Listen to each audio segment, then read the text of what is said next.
Hello friends, welcome to my study GK point YouTube channel. Friends, मैं सौरव कुमार आज आप सभी को क्लास 10th हिंदी का चैप्टर दूसरा का ऑब्जेक्टिव क्वेश्चन बताऊंगा। चैप्टर पहला का बता चुका हूं और चैप्टर दूसरा का ऑब्जेक्टिव बताऊंगा। तो आपसे यह रिक्वेस्ट करूंगा कि आप लोग वीडियो को शांति जगह में जाकर देखें ताकि आप अच्छे से समझ पाएँ और सुन पाएँ। तो फ्रेंड्स, दूसरा चैप्टर है विष के दांत। इसके लेखक नलिन बिलोचन शर्मा जी हैं। और दूसरा चैप्टर का पहला प्रश्न है, सेन साहब खोखा को क्या बनाना चाहते थे? तो आंसर सही हो जाएगा इसका इंजीनियर। सेन साहब खोखा को इंजीनियर बनाना चाहते थे, तो डी नंबर का आंसर सही हो जाएगा। दूसरा प्रश्न है, सेन साहब की नई मोटर कार कितने की थी? तो आंसर हो जाएगा 7,500 की, तो बी नंबर का आंसर सही हो जाएगा। दूसरा प्रश्न है, सेन साहब की आंखों का तारा है? तो आंसर हो जाएगा खोखा। सेन साहब की आंखों की तारा खोखा है, तो बी नंबर आंसर सही हो जाएगा। 4 नंबर का प्रश्न है, मोटर को कोई खतरा हो सकता है तो डैश से? इसका आंसर हो जाएगा खोखा से, तो ए नंबर का आंसर सही हो जाएगा। 5 नंबर का प्रश्न है, नलिन बिलोचन शर्मा का जन्म कब हुआ? तो आंसर हो जाएगा 18 फरवरी 1916 में, तो बी नंबर का आंसर सही हो जाएगा। 6 नंबर का प्रश्न है, खोखा के दांत किसने तोड़े? तो आंसर हो जाएगा मदन ने। खोखा के दांत मदन ने तोड़े, तो ए नंबर का आंसर सही हो जाएगा। 7 नंबर का प्रश्न है, विष के दांत पाठ की विधा है? तो आंसर हो जाएगा कहानी। विष के दांत पाठ की विधा कहानी है, तो डी नंबर आंसर सही हो जाएगा। अगला प्रश्न है 8 नंबर का, महल और झोपड़ी वालों की लड़ाई में अक्सर महल वाले ही जीतते हैं, पर उसी हालत में जब दूसरे झोपड़ी वाले उनकी मदद अपने ही खिलाफ करते हैं, यह किस पाठ की पंक्ति है?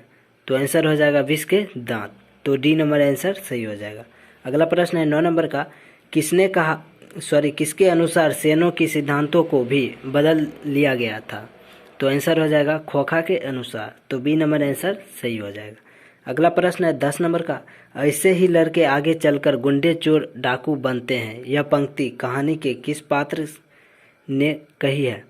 तो आंसर हो जाएगा सेन साहब, तो सी नंबर का आंसर सही हो जाएगा। अगला प्रश्न है 11 नंबर का, विष के दांत कहानी किस वर्ग के अनेक अंतर्विरोधियों को उजागर करती है? तो आंसर हो जाएगा मध्य वर्ग, तो ए नंबर का आंसर सही हो जाएगा।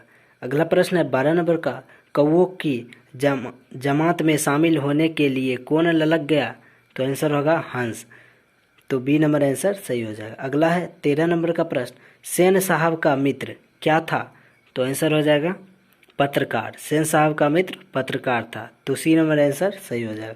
अगला है 14 नंबर का प्रश्न, नलिन बिलोचन शर्मा जन्मता कौन सी भाषा भाषी थे? तो आंसर हो जाएगा भोजपुरी, तो डी नंबर आंसर सही हो जाएगा। अगला है 15 नंबर का प्रश्न, सेन साहब के पुत्रियों में से एक थी? आंसर होगा आरती। सेन साहब की पुत्रियों में से एक आरती थी, तो ए नंबर का आंसर सही हो जाएगा। अगला है 16 नंबर का प्रश्न, मदन ने कासू के कितने दांत तोड़ डाले? तो आंसर होगा 2। मदन ने कासू के 2 दांत तोड़ डाले, तो सी नंबर का आंसर सही हो जाएगा। अगला है 17 नंबर का प्रश्न, सेन साहब की कितनी पुत्रियां थी? आंसर होगा 5। सेन साहब की 5 पुत्रियां थी। उसके बाद है 18 नंबर का, खोखा किसको कहते थे? आंसर होगा कासू को। खोखा कासू को कहते थे, तो सी नंबर आंसर सही हो जाएगा।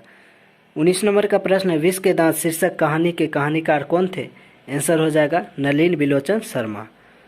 उसके बाद 20 नंबर का प्रश्न है, मदन की उम्र क्या थी? आंसर होगा 5-6 साल की, तो ए नंबर का आंसर सही हो जाएगा। 21 नंबर का प्रश्न है, कासू मदन के साथ किस खेल में शरीक होना चाहता था? आंसर हो जाएगा लट्टू के खेल में, तो डी नंबर का आंसर सही हो जाएगा। अगला है 22 नंबर का प्रश्न, नलिन बिलोचन शर्मा की माता का क्या नाम था? आंसर होगा रत्नावती शर्मा। नलिन बिलोचन शर्मा की माता का नाम रत्नावती शर्मा था, तो ए नंबर आंसर सही हो जाएगा। अगला है 23 नंबर का प्रश्न, सेन साहब किसके व्यंग से ऐंठकर रह गए? आंसर होगा पत्रकार महोदय के व्यंग से, तो बी नंबर आंसर सही हो जाएगा। अगला है 24 नंबर का प्रश्न, मदन के पिता का नाम था? आंसर होगा गिरधर लाल। मदन के पिता का नाम गिरधर लाल था, तो डी नंबर आंसर सही हो जाएगा। अगला है 25 नंबर का प्रश्न, विष के दांत कहानी किस वर्ग के अंतर्विरोधों को उजागर करती है? आंसर हो जाएगा मध्यम वर्ग के। तो सी नंबर का आंसर सही हो जाएगा। अगला है 26 नंबर का प्रश्न, किससे मोटर की चमक दमक को कोई खतरा नहीं था? आंसर होगा सेन साहब की पुत्रियों से। डी नंबर आंसर सही हो जाएगा। अगला है 27 नंबर का प्रश्न, नलिन बिलोचन शर्मा का जन्म कहाँ हुआ था? आंसर होगा बदरघाट पटना में।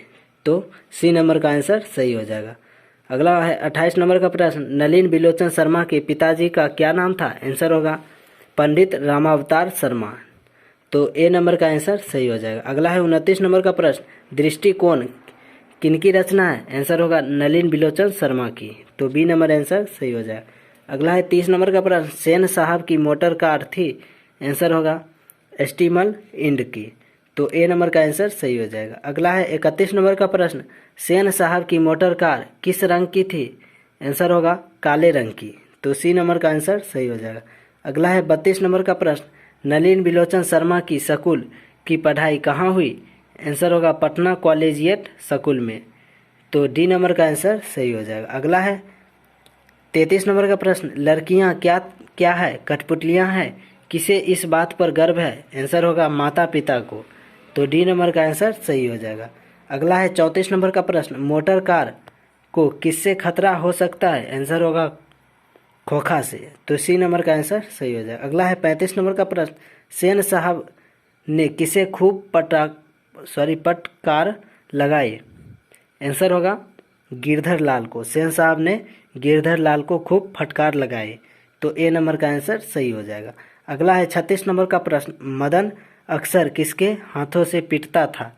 आंसर होगा पिता के हाथों से। तो डी नंबर का आंसर सही हो जाएगा। अगला है 37 नंबर का प्रश्न, सेन साहब अपने पुत्र को क्या बनाना चाहते थे? आंसर होगा बिजनेसमैन या इंजीनियर। तो ए नंबर का आंसर सही हो जाएगा। अगला है 38 नंबर का प्रश्न, गिरधर लाल किस वर्ग का प्रतिनिधित्व करता था? आंसर होगा निम्न मध्य वर्ग। तो डी नंबर का आंसर सही हो जाएगा। अगला है 39 नंबर का प्रश्न, गिरधर लाल कौन है? आंसर होगा मदन का पिता। तो गिरधर लाल मदन का पिता है। तो बी नंबर का आंसर सही। अगला है 40 नंबर का प्रश्न, नलिन बिलोचन शर्मा की मृत्यु कब हुई? आंसर होगा 12 सितंबर 1961 को। तो ए नंबर का आंसर सही हो जाएगा। अगला है 41 नंबर का प्रश्न, लोग सेन साहब को उनके बच्चे के लिए कौन सा विद्यालय उपयुक्त बताते थे? आंसर होगा किंडरगार्टन स्कूल। तो बी नंबर का आंसर किंडरगार्टन स्कूल सही हो जाएगा। अगला है 42 नंबर का प्रश्न, आलोचकों के अनुसार प्रयोगवाद का वास्तविक प्रारंभ किनकी कविताओं से हुआ है? आंसर होगा नलिन बिलोचन शर्मा। तो डी नंबर का आंसर सही हो जाएगा।